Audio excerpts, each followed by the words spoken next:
नमस्कार, जय हिंद दोस्तों। महानदी एकेडमी के इस यूट्यूब चैनल में आप लोगों का स्वागत है।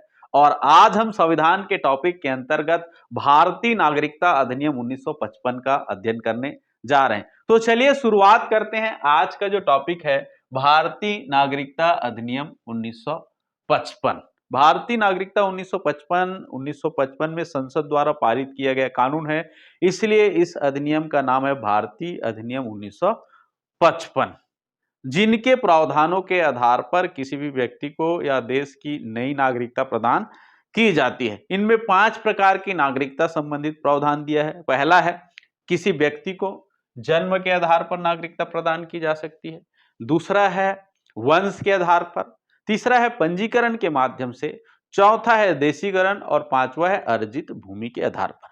तो नागरिकता अधिनियम 1955 में 5 प्रकार के प्रावधान दिए गए हैं नागरिकता प्रदान करने की। पहला है जन्म के आधार पर नागरिकता, दूसरा है वंश के आधार पर, तीसरा है पंजीकरण के माध्यम से, चौथा है देशीकरण और पांचवा है अर्जित भूमि के आधार पर। तो इससे पहले भी नागरिकता प्रदान की जाती थी। जब 1955 का अधिनियम लागू नहीं हुआ था, नहीं बना था, तो इससे पहले संविधान के कुछ महत्वपूर्ण अनुच्छेदों के आधार पर एक वैकल्पिक रूप से क्या किया जाता था, नागरिकता प्रदान की जाती थी। भारतीय संविधान के आर्टिकल 5, 6, 7 और 8 के प्रावधानों के आधार पर जब यह अधिनियम लागू नहीं हुआ था तो नागरिकता प्रदान की जाती थी। यह प्रश्न बनता है, जब 1955 का अधिनियम नहीं बना था, भारतीय नागरिकता अधिनियम 1955, तो क्या उससे पहले नागरिकता प्रदान की जाती थी? किस आधार पर दी जाती थी? तो article number 5, article number 6, article number 7 और आर्टिकल नंबर 8 के प्रावधानों के आधार पर नागरिकता प्रदान की जाती थी। बात क्लियर है?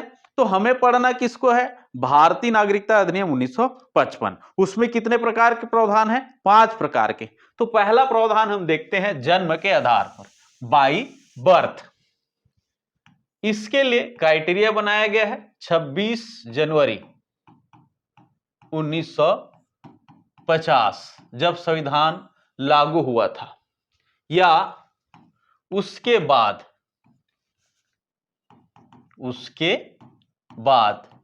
किसी व्यक्ति का जन्म भारत में है, जो भारत में जन्मा हो, भारत में जन्मा हो, वह भारत का नागरिक होगा। जन्म के आधार पर नागरिकता प्रावधान क्या है? 26 जनवरी 1950 या उसके बाद कोई व्यक्ति भारत में जन्म लिया है, वह भारत का नागरिक होगा यदि उनके पिता भारत के नागरिक है। यदि इनके पिता भारत का नागरिक है तो उनके जन्म लेने वाले संतान कब? 26 जनवरी 1950 या उसके बाद जन्म लेने वाला संतान भारत का अपने आप नागरिक होगा। यह प्रावधान था जन्म के आधार पर। इसमें संशोधन कर दिया गया 1986 में। 1986 में पहली बार नागरिकता संबंधी संशोधन हुआ। भारतीय नागरिकता अधिनियम 1955 में पहली बार संशोधन कब हुआ? 1986।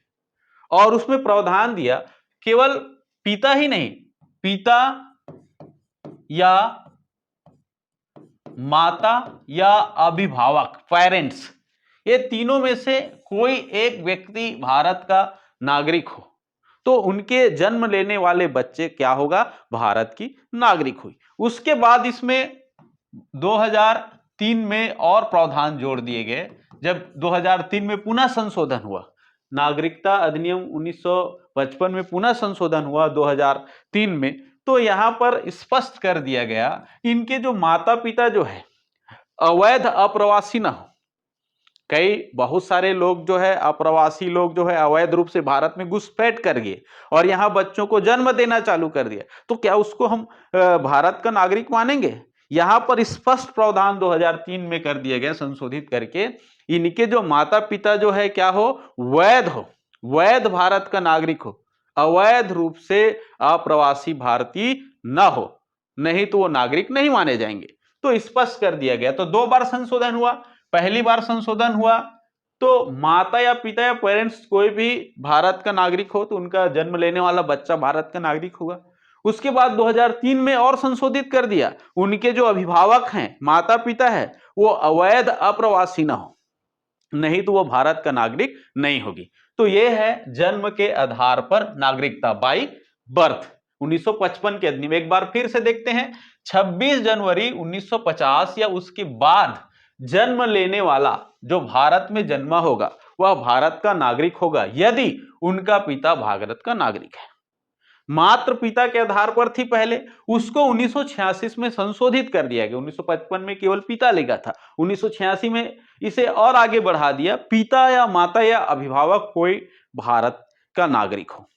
उसके बाद 2003 में फिर से संशोधित किया कि वो अवैध रूप से अप्रवासी तो नहीं है, कहीं दूसरे देश से, बांग्लादेश से या पाकिस्तान से घुसपैठ करके जो उसके पालक जो है आकर के यहां भारत में रह रहा हो, तो ऐसे व्यक्ति का जन्म लेने वाला बच्चा भारत का नागरिक नहीं होगा।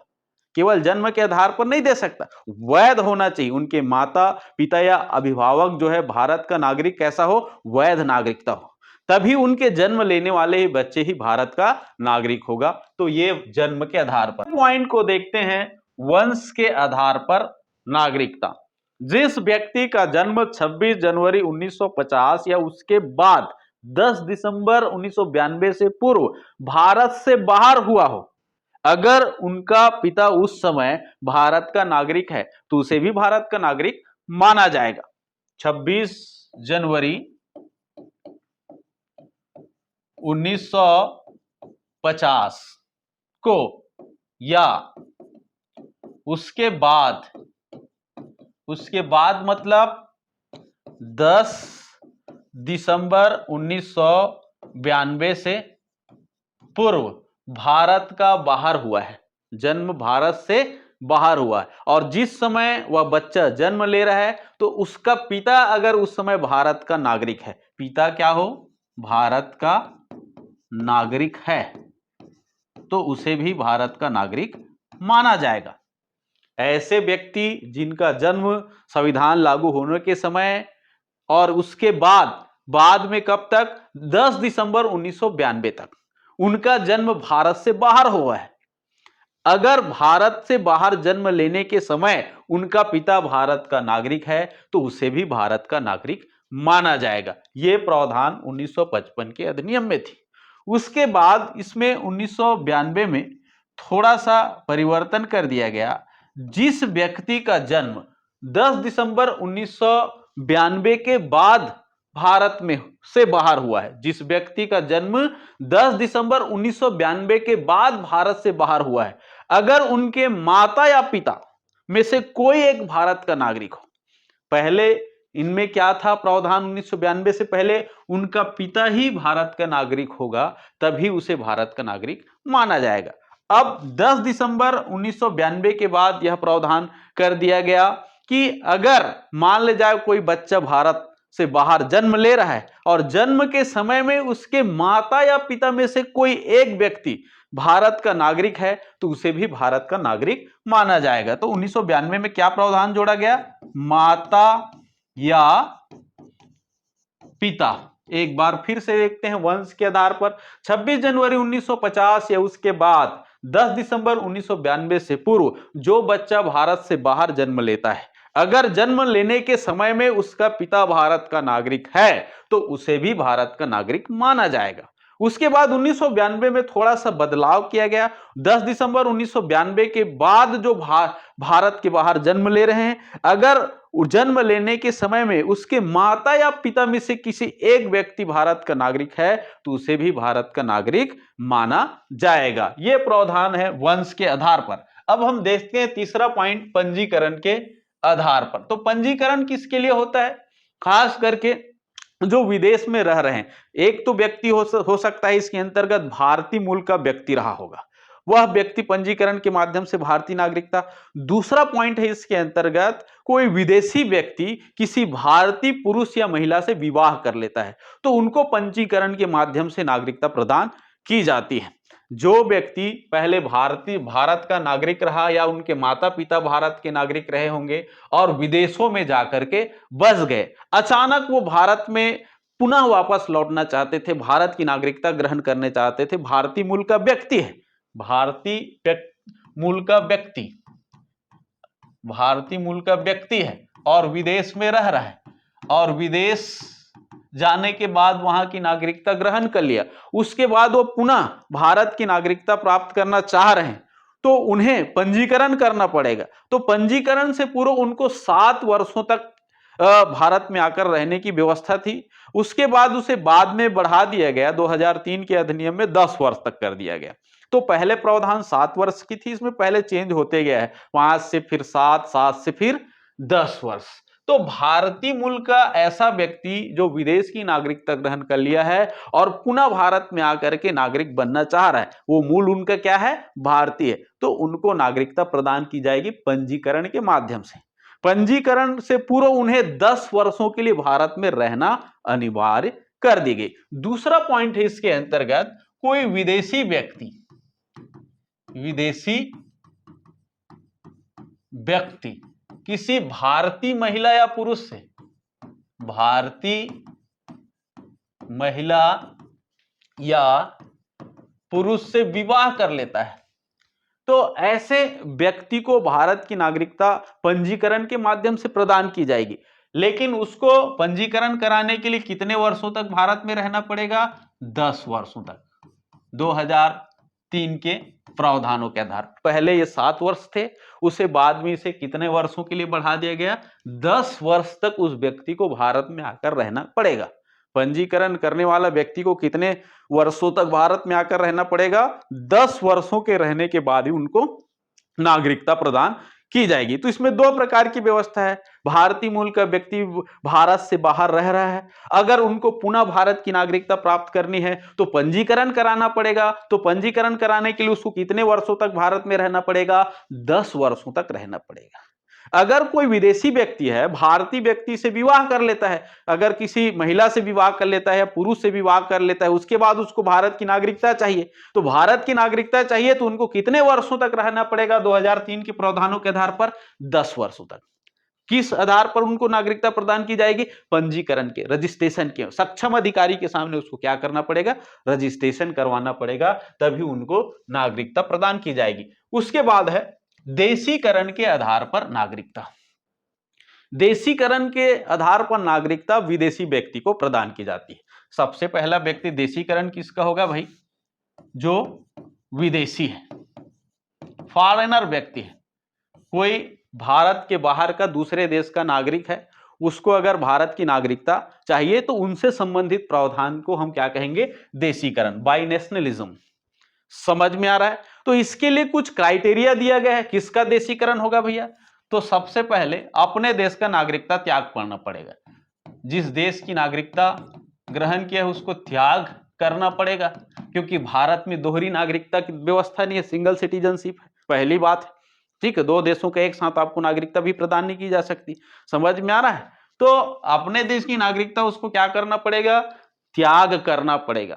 उसके अलावा दूसरा चीज है, हमारे देश में राजभाषा है 8वीं अनुसूची में, 8वीं अनुसूची में वर्णित राजभाषा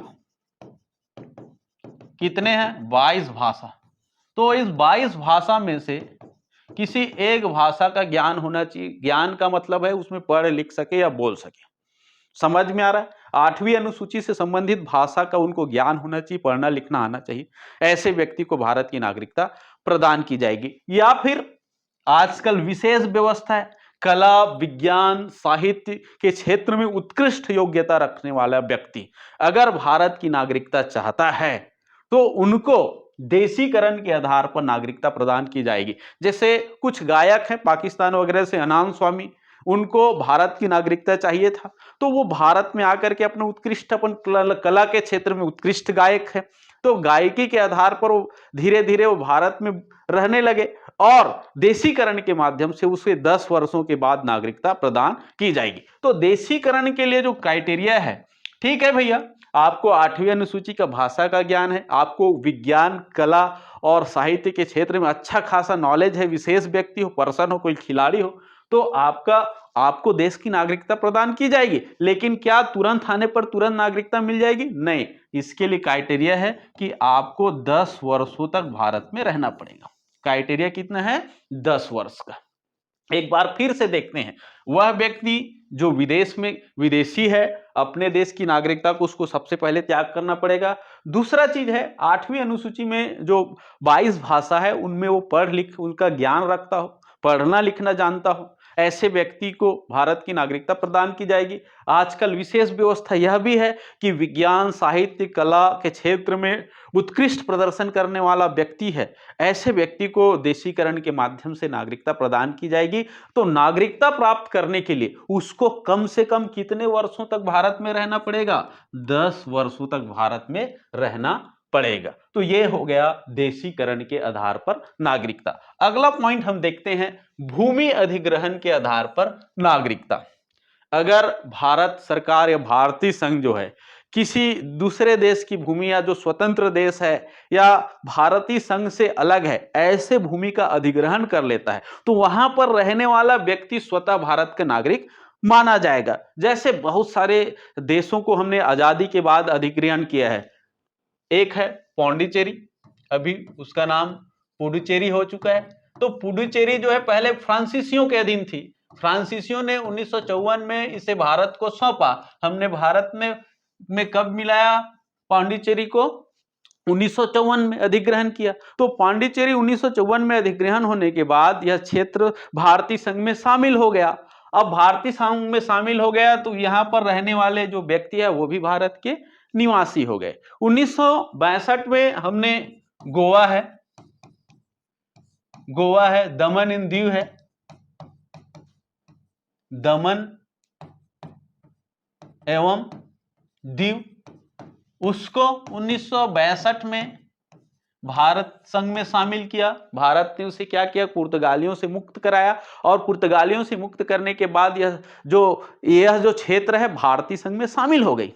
तो यहां पर जितने भी लोग बसे हुए थे वो सब के सब भारत के नागरिक होगा, क्योंकि हमने इस भूमि को, इस भाग को क्या कर लिया? अधिग्रहण कर लिया। उसी प्रकार से सिक्किम का मामला था। सिक्किम एक स्वतंत्र देश था, शाही चोंग्याल वंश के शासकों के अधीन एक स्वतंत्र देश के रूप में शासन चला रहा था। तो 1975 में, मई 1975 में हमने सिक्किम को भारतीय संघ में शामिल कर लिया। हमने संविधान संशोधन में पढ़ा है, 35वें संविधान संशोधन के माध्यम से इसे हमने क्या किया? एक सह राज्य का दर्जा दिया,